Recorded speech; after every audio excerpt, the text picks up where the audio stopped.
Makanya sekarang harus siap-siap ya. Bopo angkoso ibu ya, bumi. ini akan kembali ke zaman kuno lagi. Ke zaman kuno lagi nanti itu. Karena zaman modern justru malah mengarah kepada pikiran-pikiran manusia, baik tua atau yang muda, untuk asik saja di depan apa yang dia miliki. Tapi setelah digitalisasi ya, yang ya itu. Ya? Iya. Ya sekarang udah berjalan pelan-pelan begini. Berarti nanti akan mengarah kembali ke zaman dulu. Ke zaman dulu.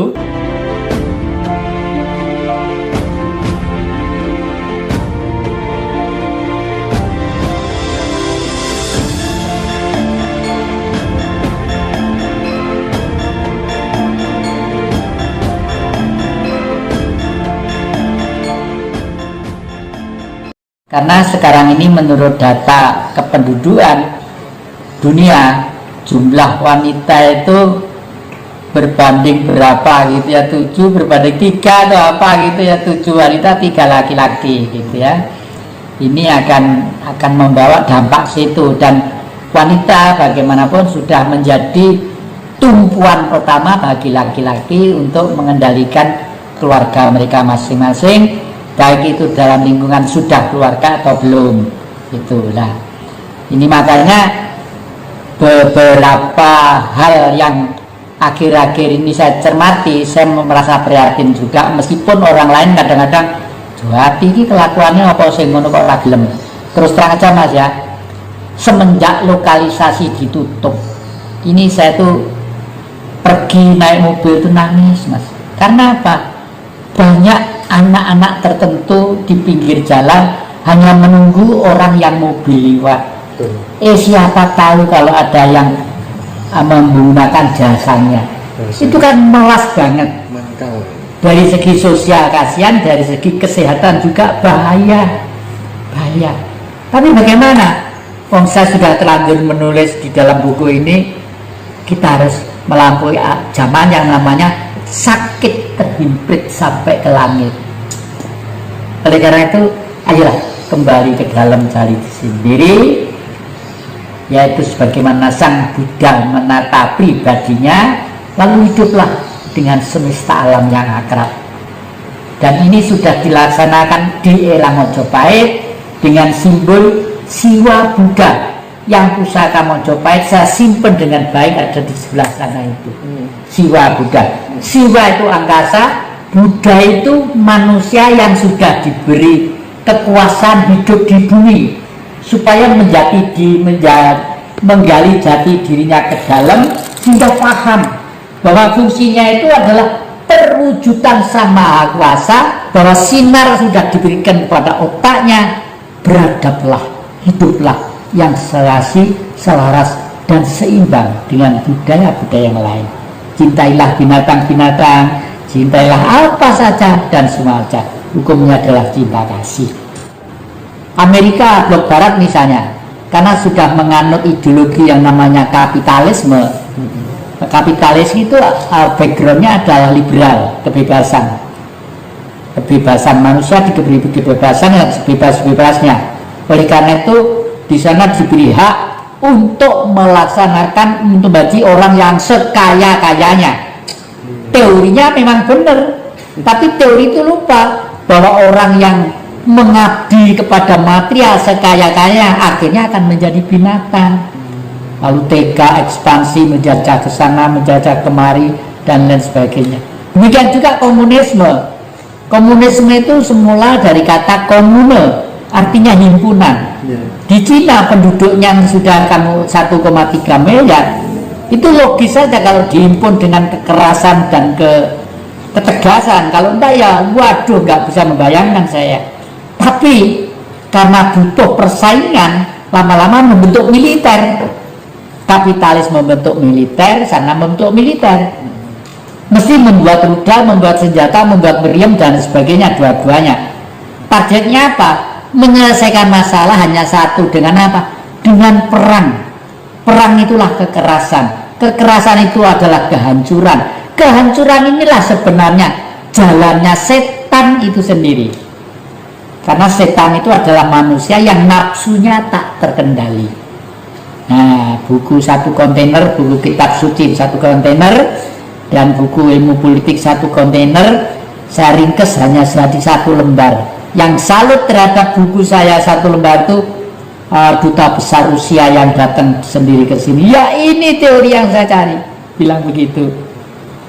Wanita waktu itu duta besarnya datang ke rumah ini ya. Saya merasa ya syukurlah Bu, kalau memang begitu, memang tugas kita adalah melanjutkan cita-cita Bung Karno. Tidak ada Rusia, tidak ada Cina, tidak ada Indonesia, tidak ada Amerika Negro dan sebagainya. Yang adalah umat manusia yang harus hidup bersama, keseimbangan, keserasian, dan saling bantu membantu. Pak Hasyim Muzadi almarhum tahu ya? Ya, buku tahu. Bahkan yang nyetak almarhum Pak Hasyim Muzadi tentang jagat merenovasi diri itu. Yang pertanyaan terakhir, KTP saya Muslim Islam ya kan, terus kemudian saya menghormati tokoh-tokoh Islam yang berpikir apa ya, dia tidak eksklusif ya, mau merangkul agama apa saja. Di sana ada almarhum Cak Nur Kholis Najib, ada Cak Nun, ada Gus Mus, ada Gus Dur, tokoh pluralisme yang dibangga-banggakan Republik ini. Nasihat yang tentang pluralisme, tentang keberagaman, termasuk berkepercayaan dan beragama bagaimana? Ya, saya sarankan apapun agamanya memang harus menurut hati tokoh-tokoh agama sebelumnya, itu harus ya, karena yang namanya tokoh itu disebut tokoh mesti ada catatan-catatan bagi generasi penerusnya yang patut untuk ditiru ya. Tapi bicara masalah pluralisme itu saya cenderung untuk berpikir ke tahun 3000 nanti itu. Eranya sekarang adalah era digitalisasi. Iya. Sekarang rekening di bank dan lain sebagainya itu sudah boleh dikata sistem duit langsung ngitung begini pakai lidah, apalagi gitu sudah terus ketinggalan zaman gitu loh ya. Kenapa? Ada apa era tahun 3000? Ada era digitalisasi. Oleh karena itu sekarang ini orang hidup sudah tidak mengenal ruang dan waktu. Pluralisasi adalah kondisi objektif. Ini kalau kita anggap satu gejala ngeri-ngeri peti kita juga bisa, tapi kalau dianggap sebagai modal dasar juga bisa.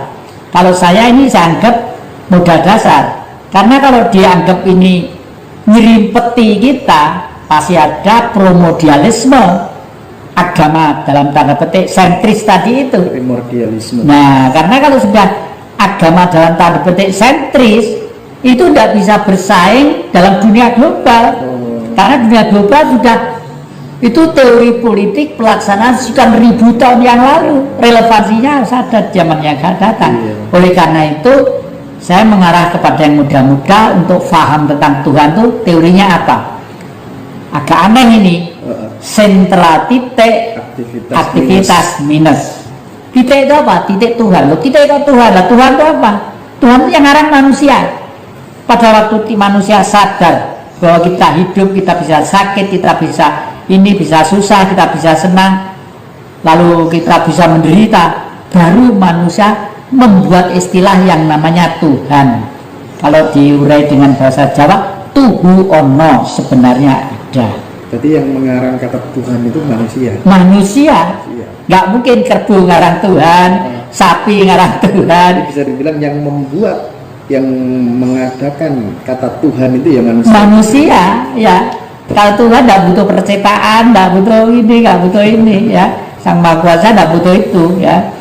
Allah itu suruskan alam lah. Tuhan itu cahaya yang diberikan kepada semuanya, kepada kursi ini, kepada kamera sampean. Kamera sampean hidup karena ada baterai, ada plus minus, itu mesti hidup. Nah, terus angkasa, makanya minjam budaya orang Hindu, kita harus kembali ke, dan nanti akan kembali ke sana, nanti itu manusia itu akan hidup kembali menjadi zaman kuno lagi, makanya sekarang siap-siap ya, Bopo Angkoso Ibu Bumi ini akan kembali ke zaman kuno lagi, nanti itu, karena zaman modern justru malah mengarah kepada pikiran-pikiran manusia baik tua atau yang muda untuk asik saja di depan apa yang dia miliki. Tapi setelah digitalisasi ya, yang ya itu ya? Iya, ya sekarang udah berjalan Iya. pelan-pelan begini. Berarti nanti akan mengarah kembali ke zaman dulu. Ke zaman dulu. Berarti benar dong ada tesis yang mengatakan bahwa kelak